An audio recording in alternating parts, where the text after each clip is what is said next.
Hello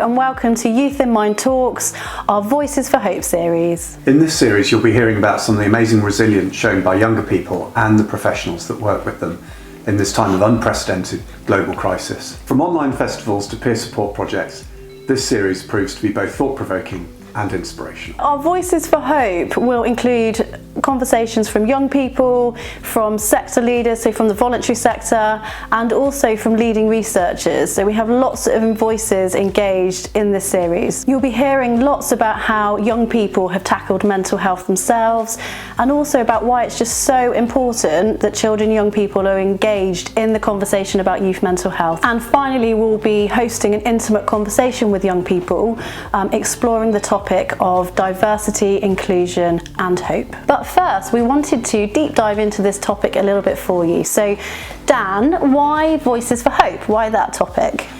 So I think when we were planning these talks, we've been looking back on the last 18 months. It's been the most incredible time period, hasn't it? And the pressures on young children are unprecedented, whether it was the debacle over exams, are they going to sit it? The homeschooling impact, the uncertainty that's come from the pandemic, people losing loved ones and all of the rest of it. And we have seen an increase in mental health issues amongst our younger population as a consequence. And sometimes that can feel a bit hopeless, but there is hope out there as well. And that's what we want to try and shine a light here, is both the challenge and the hope that we'll be making the world a better place as we come out of this pandemic. Absolutely, and I think from the series of voices that we're all going to be hearing today, we absolutely know that there's a huge amount of hope and resilience in young people, and actually some of the stories that we're hearing from young people about the ways in which they have overcome obstacles and that have supported their own health and well-being through the pandemic, and also been helping others, has just been very inspiring. And actually what we wanted to do is kind of bring this to people and really showcase some of that real positivity in the lives of young people and things that are happening. Well, I think that's right. And some of just the examples and the eloquence of some of these young people, the resilience they've shown and the leadership that they've shown in their communities actually provides me with a lot of hope for the future. Absolutely, and I think one of the other themes that that we're talking about is actually really hearing from children and young people. One of the pieces of research that you'll get to hear about is actually got the voice of 27,000 young people in it, which if we're not going to listen to that piece of research, then what should we be listening to? Because actually that's very kind of clear data for us around what young people are saying.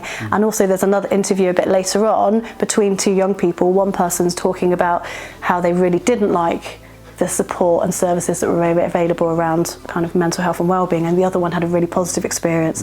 And so it's just great to kind of really hear some of the challenges and actually what young people are saying we really need to be changing, so that us adults can listen and really take notes and make sure that we're tackling those issues from the grassroots and really understanding that from young people. I think that's really why we're here today. So I think that's enough from us. Let's get on with the series. We hope you really enjoy it.